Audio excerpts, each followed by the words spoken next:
Sebelum lanjut, jangan lupa like, komen, share, dan subscribe channel ini. Terima kasih, selamat menonton, semoga bermanfaat.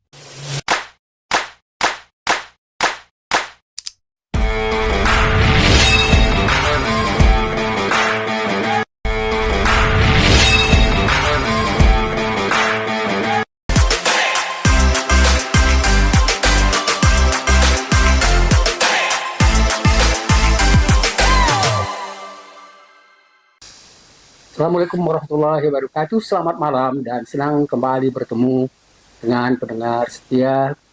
Ini adalah bagian sebenarnya kuliah yang sifatnya umum dan ini lanjutan dari kuliah-kuliah yang diberikan sebelumnya, tetapi ini agak lebih khas. Kita membicarakan sekarang tentang permasalahan yang berkembang dalam dunia ilmu pengetahuan, terutama sekali setelah munculnya teknologi informasi, globalisasi, dan artificial intelligence. Teman-teman sekalian, kuliah-kuliah yang saya berikan dalam tema yang berkaitan dengan permasalahan cyber ini adalah itu berkaitan dengan apa yang saya selalu bicarakan sebelumnya tentang transformasi universitas. Dan transformasi universitas itu sebenarnya merujuk pada proses perubahan yang sifatnya fundamental dalam fungsi, struktur, dan tujuan institusi pendidikan, terutama pendidikan tinggi yang dibahas dalam perkuliahan kita, malah lebih khusus itu biasanya lebih dekat pada program S2 dan S3. Teman-teman sekalian, perkembangan teknologi, informasi, globalisasi, dan artificial intelligence itu sebenarnya menimbulkan transformasi dari universitas, terutama sekali universitas yang sudah ada di negara-negara maju seperti di Eropa dan Amerika. Dan teman-teman sekalian, sebenarnya apa yang dibicarakan dalam kuliah-kuliah terutama sekali pada kajian strategik global itu adalah bentuk transformasi sebenarnya yang terjadi setelah terjadinya atau berkembangnya apa yang kita sebut dengan perkembangan teknologi informasi, globalisasi, dan artificial intelligence. Teman-teman sekalian, pada malam ini kita juga akan membicarakan tentang transformasi itu terutama sekali sebenarnya kalau yang sudah saya jelaskan pada bagian sebelumnya misalnya lebih bersifat umum, dan sekarang saya mencoba untuk memberikan sedikit contoh bagaimana misalnya perkembangan perubahan dalam transformasi bidang-bidang ilmu pengetahuan di universitas. Teman-teman sekalian, jadi perkembangan teknologi informasi, globalisasi, dan artificial intelligence itu yang kita sebut sebagai perkembangan teknologi informasi itu memungkinkan penyebaran informasi secara cepat melalui internet, memperluas akses ke pengetahuan tanpa batas geografis, kemudian munculnya platform digital seperti learning management system, kemudian masif open online course, dan alat-alat kolaborasi online telah mengubah sebenarnya cara pengajaran dan pembelajaran terutama sekali di universitas. Teknologi informasi juga memfasilitasi pengelolaan data akademik, otomatisasi administrasi, dan pembelajaran berbasis data. Teman-teman sekalian, sementara globalisasi juga itu mendorong integrasi ekonomi, integrasi budaya dan pengetahuan antar negara, dan universitas dengan demikian berperan sebagai katalisator kolaborasi lintas batas. Berikutnya juga misalnya terjadi mobilisasi pembelajaran dan akademisi internasional semakin meningkat dan mendorong universitas untuk mengadopsi pendekatan global dalam kurikulum dan penelitian untuk tesis dan disertasi. Dan selanjutnya karena dia bersifat global, maka bahasa Inggris menjadi lingua franca pada pendidikan tinggi dan program double degree dan joint degree menjadi umum. Selanjutnya misalnya terjadi apa yang kita sebut misalnya dengan perkembangan artificial intelligence atau AI, itu membuka peluang besar dalam personalisasi pembelajaran seperti adaptasi kurikulum sesuai dengan kebutuhan individu. Jadi tidak selalu bahwa kurikulum itu harus bersifat klasikal, tapi sekarang ada kecenderungan untuk lebih misalnya memberikan ya penyesuaian diri dengan kebutuhan individu melalui sistem pembelajaran yang adaptif. Berikutnya juga ada penggunaan artificial intelligence dalam penelitian yang memungkinkan analisis data yang sifatnya data-data yang kita sebut dengan big data dan percepatan penemuan ilmiah ya, dan kemudian misalnya dengan melakukan analisa yang sifatnya prediktif. Jadi ada yang kita sebut dengan chatbots, analitik prediktif, dan otomatisasi administrasi yang meningkatkan efisiensi dan operasional universitas. Teman-teman sekalian, jadi ada hubungan yang sangat erat sebenarnya terjadinya transformasi universitas itu dengan perkembangan teknologi informasi. Teman-teman sekalian, pada kesempatan ini kita akan membicarakan satu model ya transformasi atau perkembangan ilmu pengetahuan yang berkembang sekarang sebenarnya di universitas. Teman-teman sekalian, pada awal tadi saya kemukakan bahwa kajian strategik global itu sebenarnya itu berupaya untuk bisa melakukan transformasi pendidikan, terutama sekali misalnya di kajian strategik global untuk memberikan ya dan penyesuaian diri dengan perkembangan ilmu pengetahuan yang berkembang sangat luar biasa. Terutama sekali misalnya apa yang terjadi di universitas-universitas terkemuka di Amerika dan Eropa. Dan sebelumnya saya kemukakan contohnya misalnya paling tidak Oxford dan Harvard, teman-teman sekalian. Dan banyak sekali sebenarnya universitas yang sudah mengikuti perkembangan atau perubahan-perubahan baru itu. Teman-teman sekalian, jadi pada kesempatan ini saya mencoba untuk atau kita mencoba untuk menjelaskan tentang perkembangan atau perubahan baru dalam memberikan misalnya nama-nama mata kuliah yang diberikan sesuai dengan perkembangan teknologi informasi itu. Teman-teman sekalian, di kajian strategik global awalnya kita sebenarnya sedang berupaya untuk mengembangkan ya program baru atau paling tidak misalnya menggabungkan apa yang selama ini disebut dengan ya pendidikan atau apa yang disebut misalnya dengan kepemimpinan yang lama, kepemimpinan yang sering sekali kalau kita lihat misalnya di internet mereka beri nama ya kepemimpinan tradisional dengan kepemimpinan yang disebut dengan virtual leadership, kepemimpinan virtual. Teman-teman sekalian, saya sudah sebenarnya memberikan atau berupaya untuk membuat beberapa mata kuliah atau paling tidak misalnya membuat bahan-bahan kuliah untuk berbagai macam ya program-program baru yang tadi saya katakan misalnya contohnya tentang ya leadership atau virtual leadership, ada cyber politics, ada virtual atau cyber psychology dan lain-lain. Pada kesempatan ini kita akan membicarakan sebenarnya masalah yang juga sangat menarik dan sangat mempengaruhi sebenarnya bagaimana manusia berkembang baik misalnya dalam pandangannya, sikapnya, dan harapannya ke depan tentang perkembangan yang diakibatkan oleh perkembangan teknologi dan informasi itu. Teman-teman sekalian, dengan demikian pada kesempatan ini, ya tema yang kita bahas adalah salah seorang pikiran dari salah seorang profesor yang sangat terkenal, dan saya mencoba untuk merumuskan pemikirannya itu dengan judul Pokok Pikiran Ciaran Max Mahon dalam Understanding Cyber Psychology. Teman-teman sekalian, saya sekarang sebenarnya sudah membuat beberapa ya materi atau pokok bahasan yang berkaitan dengan cyber psychology ini. Tapi ada juga yang misalnya yang menarik seperti mata kuliah misalnya apa yang disebut dengan cyber criminology. Jadi kriminologi cyber itu juga sangat menarik karena memang boleh dikatakan hampir semua bidang-bidang ilmu pengetahuan sekarang ini seperti dijelaskan pada bagian awal itu adalah ya perubahan ya atau perkembangan dari pokok bahasan yang selama ini misalnya kita sebut tadi sebagai pembahasan misalnya pada psikologi tradisional, kemudian berkembang menjadi psikologi cyber atau virtual psychology, dan kemudian juga pada bidang-bidang lain. Teman-teman sekalian, apa yang kita sebut misalnya dengan cyber psikologi ini Ini adalah karya dari salah seorang profesor yang namanya Ciaran McMahon. Dia adalah seorang psikolog dan penulis yang produktif. Dia adalah dosen dan fokus pada bidang-bidang kajiannya terutama sekali tentang cyber psychology, psikologi cyber, virtual psikologi. Studi ini adalah studi tentang perilaku manusia dalam dunia digital.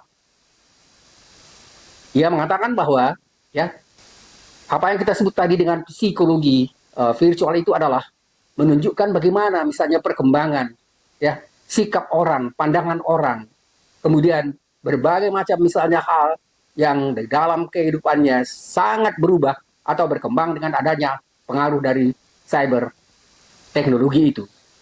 Teman-teman sekalian, saat ini ya McMahon itu adalah seorang apalagi menjabat sebagai direktur Institute of Cyber Security dan banyak terlibat dalam penelitian-penelitian serta diskusi tentang bagaimana teknologi digital itu mempengaruhi psikologi manusia. Ini yang sebenarnya yang menarik. Karena McMahon itu menjelaskan bagaimana perubahan dalam psikologi manusia setelah munculnya apa yang kita sebut dengan teknologi informasi, dan kemudian kita lihat sekarang bahwa jangankan misalnya di negara-negara yang sudah maju dan sudah ya menjadikan teknologi informasi itu sebagai sebagian besar dari kehidupan mereka, maka di lingkungan kita sendiri sekarang misalnya terlihat bagaimana pengaruh dari teknologi informasi itu. Dan McLuhan dia justru menjelaskan atau memberikan sebenarnya penelitian tentang bagaimana pengaruhnya terhadap psikologi manusia. Teman-teman sekalian, buku ini terbit pada tahun 2019, jadi baru. Ingat teman-teman, saya selalu katakan bahwa sebagian besar buku-buku yang diambil atau dijadikan sebagai referensi dalam perkuliahan kita itu umumnya di atas tahun 2000. Dan ini ya buku yang kita sebut tadi judulnya Understanding Cyber Psychology itu adalah buku yang terbit pada tahun 2019. Dan buku ini adalah salah satu karyanya yang terkenal, dan pada kesempatan ini kita hanya bisa membicarakan buku ini, tapi itu pun tidak lengkap karena memang setelah saya buat sebenarnya bahan ini saya lihat ada sekitar 30 halaman lebih malah 60 halaman ya, dan mudah-mudahan bisa kita buat atau saya ringkas dalam bentuk ya 20 sampai 30 halaman atau separuh dari bahan yang sudah saya buat. Teman-teman sekalian, buku ini adalah buku yang sangat menarik dan dia memberikan pendekatannya yang sangat mendalam ya, namun mudah sebenarnya dipahami. Dan McMahon itu menjelaskan bagaimana teknologi membentuk diri virtual manusia. Teman-teman sekalian, ada yang berbeda di sini. Dan dia sudah mengungkapkan apa yang disebut dengan pembentukan ya diri yang disebut dengan diri virtual sebagai dampak dari perkembangan teknologi informasi itu. Dan itu tidak mudah atau tidak sulit untuk dipahami karena memang sebagian besar waktu kita sekarang ya selalu terlibat dengan apa yang kita sebut tadi dengan dunia atau realitas virtual itu. Teman-teman sekalian, jadi McLuhan itu juga mengungkapkan ya, dan dia sering sekali juga diminta sebagai pembicara di berbagai konferensi internasional untuk membahas berbagai macam dampak teknologi digital itu pada kehidupan sehari-hari manusia, termasuk misalnya permasalahan pribadi, privacy, juga kesehatan mental, dan interaksi sosial. Teman-teman sekalian, ini jelas sekali saya pikir kita lihat sekarang bagaimana banyak sekali terjadi perubahan-perubahan tentang terjadinya misalnya kejahatan, ya kita sebut dengan cybercrime, kemudian misalnya banyaknya, ya kita lihat misalnya seperti orang-orang yang terpengaruh menjadi misalnya atau menimbulkan ya ketidaknormalan atau ketidaksehatan mental, dan juga misalnya interaksi sosial yang mungkin sekali berkurang karena interaksi sosial itu banyak sekali dilakukan melalui online. Teman-teman sekalian, jadi buku yang kita sebut tadi sebenarnya mengeksplorasi bagaimana teknologi digital itu mempengaruhi psikologi manusia.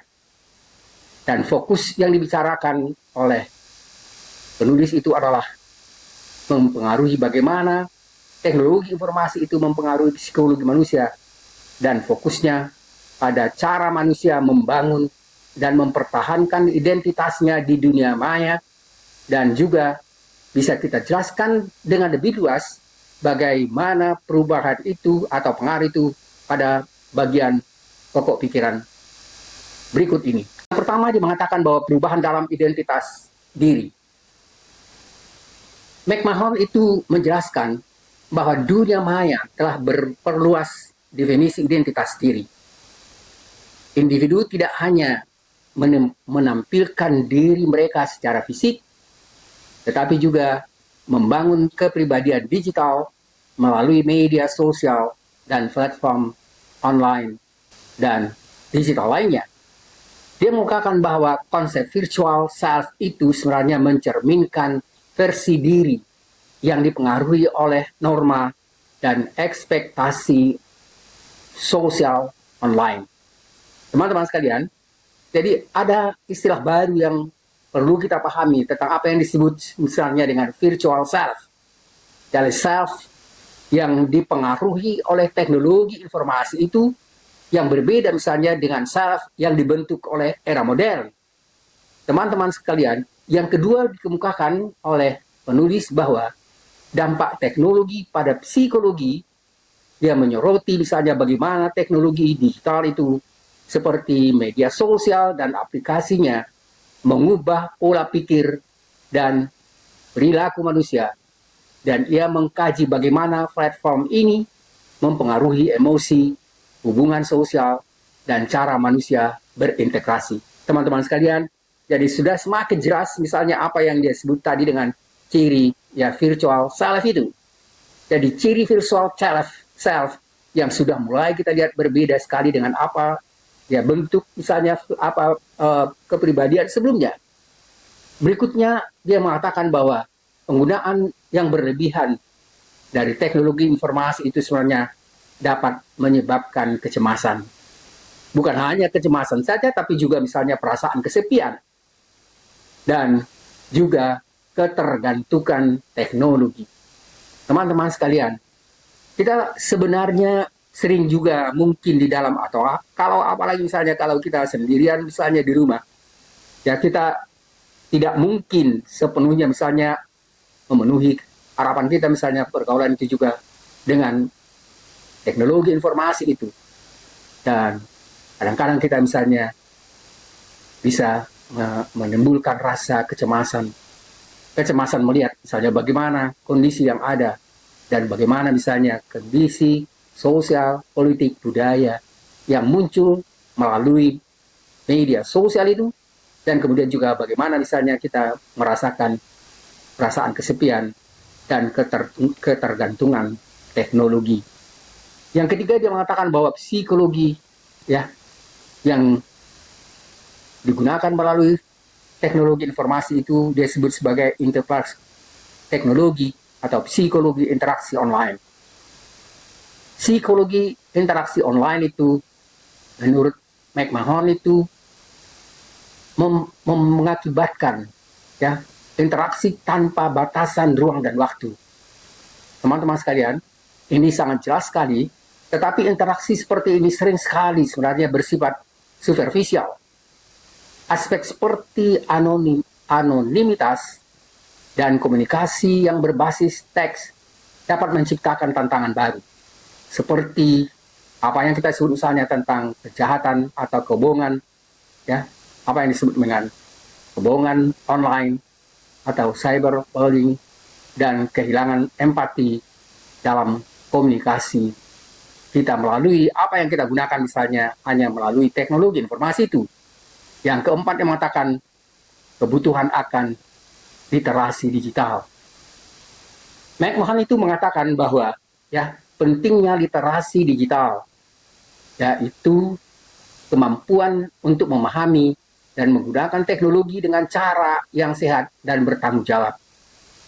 Hal ini diperlukan sebenarnya untuk membantu individu mengelola dampak negatif dari teknologi itu, seperti misalnya penyebaran informasi palsu atau kecanduan dunia maya.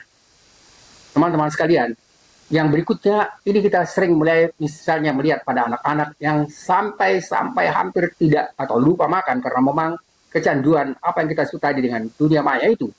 Teman-teman sekalian, jadi perlu sekali bagi orang tua misalnya memberikan juga pengawasan bagaimana misalnya penggunaan teknologi informasi atau misalnya paling tidak secara sederhana handphone itu tidak sampai ya menghilangkan atau menimbulkan misalnya pengaruh-pengaruh yang sifatnya negatif pada anak-anak.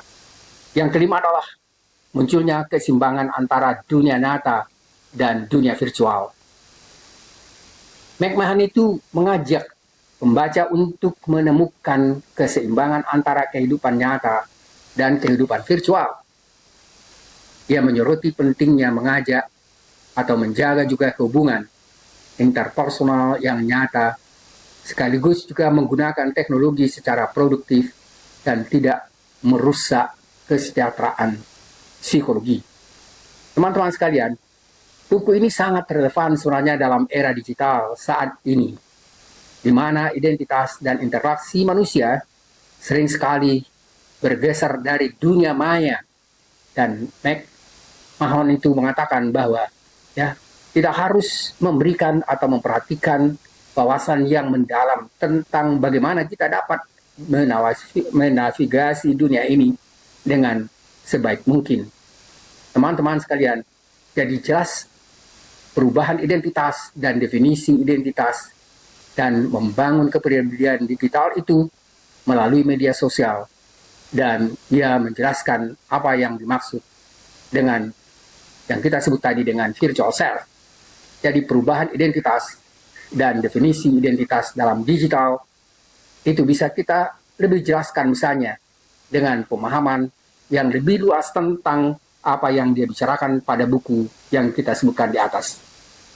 Teman-teman sekalian, penulis menjelaskan bahwa perkembangan teknologi digital, terutama sekali media sosial, telah mengubah cara manusia memandang dan mendefinisikan dirinya, mendefinisikan manusia dan memandang ya identitas dalam konteks tradisional itu dianggap tidak lagi tidak lagi relevan, dan kemudian muncul apa yang kita bicarakan tadi dalam bentuk identitas seseorang yang sering dikaitkan dengan aspek fisik, pengalaman hidup, dan interaksi sosial secara langsung. Dan sekarang hubungan itu lebih banyak dilakukan dalam bentuk hubungan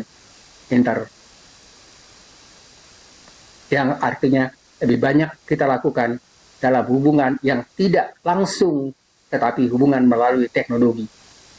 Teman-teman sekalian, namun dunia digital memperkenalkan dimensi baru di mana identitas menjadi lebih cair dan dapat diubah-ubah sesuai dengan konteks virtual. Teman-teman sekalian, ini yang mungkin bisa kadang-kadang membuat kita bingung karena orang itu bisa memukakan identitas yang berbeda dalam situasi dan konteks yang berbeda. Teman-teman sekalian, jadi perubahan identitas dalam dunia digital itu bisa menunjukkan apa yang sebut tadi sebagai ya virtual identitas itu. Yang pertama adalah ya dalam bentuk apa yang disebut dengan fleksibilitas identitas. Jadi di dunia digital, individu memiliki kebebasan untuk menyusun dan menyajikan identitas mereka secara berbeda. Ini sangat berbeda sekali dengan kehidupan yang nyata. Jadi media sosial itu memungkinkan seseorang memilih aspek tertentu dari dirinya untuk ditampilkan, misalnya melalui foto-foto, melalui misalnya apa yang ditampilkan melalui media, atau status yang dapat mencerminkan sisi ideal dari diri mereka sendiri. Yang kedua adalah identitas itu bisa bersifat ganda. Artinya, dengan banyaknya platform digital, seseorang sering sekali memiliki identitas yang berbeda-beda di setiap platform yang dia gunakan. Dan ini juga sangat tergantung pada tujuan atau audiens yang ditujunya. Teman-teman sekalian, sebagai contoh, misalnya identitas seorang di LinkedIn cenderung profesional, sementara misalnya di Instagram lebih personal dan santai. Kemudian yang ketiga adalah munculnya apa yang kita sebut dengan anonimitas dan eksperimen identitas. Jadi dunia maya memungkinkan ya seseorang itu tidak menjelaskan siapa dia tetapi bersifat anonim yang memberikan ruang bagi individu untuk bereksperimen dengan berbagai bentuk identitas. Hal ini dapat berdampak positif dalam membantu individu mengeksplorasi diri, tetapi juga bisa menimbulkan tantangan seperti perilaku manipulatif atau kurangnya tanggung jawab sosial. Yang berikutnya adalah bagaimana misalnya teknologi ya itu membangun kepribadian digital melalui media sosial. Teman-teman sekalian, kita akan selesaikan bagian ini dalam bagian atau pembahasan tentang membangun kepribadian digital melalui media sosial. Jadi media sosial menjadi ruang utama di mana individu membangun kepribadian digitalnya mereka itu melalui ya yang pertama misalnya ya individu memilih konten dan foto serta informasi yang diposting untuk membangun citra tertentu yang mereka inginkan dilihat oleh orang lain. Ini yang disebut dengan kurasi diri. Jadi mencoba memilih identitas ya yang diinginkan pada kelompok tertentu, situasi tertentu. Dan ini tadi yang kita katakan semakin tidak jelasnya identitas yang sifatnya pada identitas yang disebut identitas virtual itu. Yang berikutnya adalah validasi sosial. Yang dimaksud dengan validasi sosial itu adalah interaksi yang berupa suka, ya, kemudian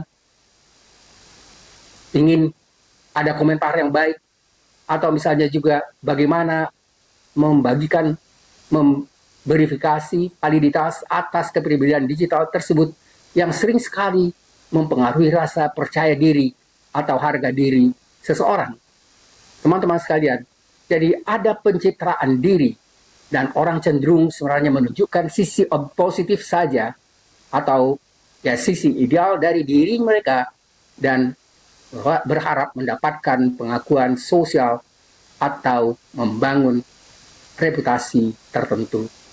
Teman-teman sekalian, jadi virtual self adalah identitas digital di dunia maya dan konsep virtual self itu merujuk pada versi diri seseorang yang ada di dunia maya, yang ada di dunia digital.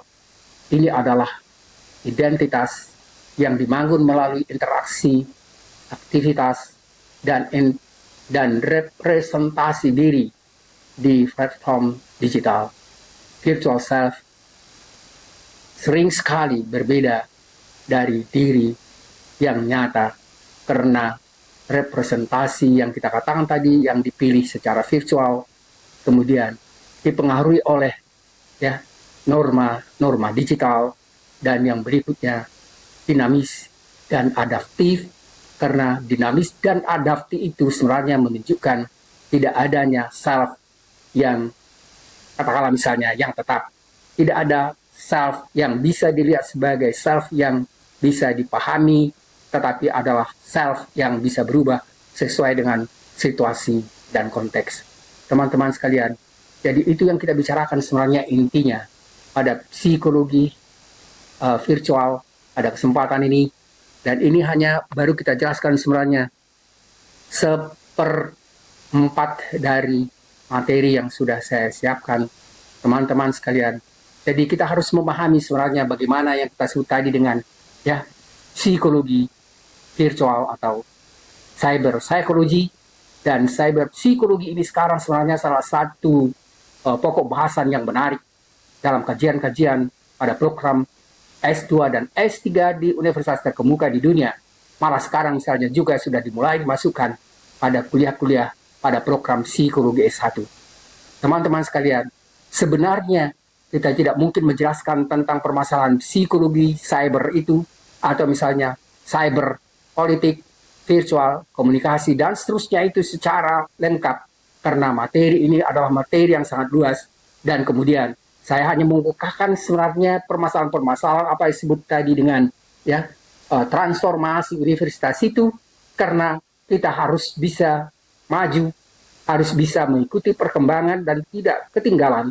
Dan saya melihat sekarang sebenarnya apa yang sudah dikemukakan selama ini dengan munculnya ya atau diangkatnya oleh Presiden Prabowo menteri-menteri baru, dan khususnya sekali misalnya Menteri untuk Pendidikan Tinggi ya, dan mendatangkan ya salah seorang profesor yang muda, jadi Stella Christie itu sangat-sangat relevan dengan apa yang kita bicarakan dalam kuliah-kuliah kita, terutama sekali tentang apa yang kita sebut tadi dengan transformasi universitas, dan bagaimana misalnya kita bisa melakukan pembaruan dan tidak tertinggal dalam riset dan penelitian dalam dunia yang berubah dengan cepat ini.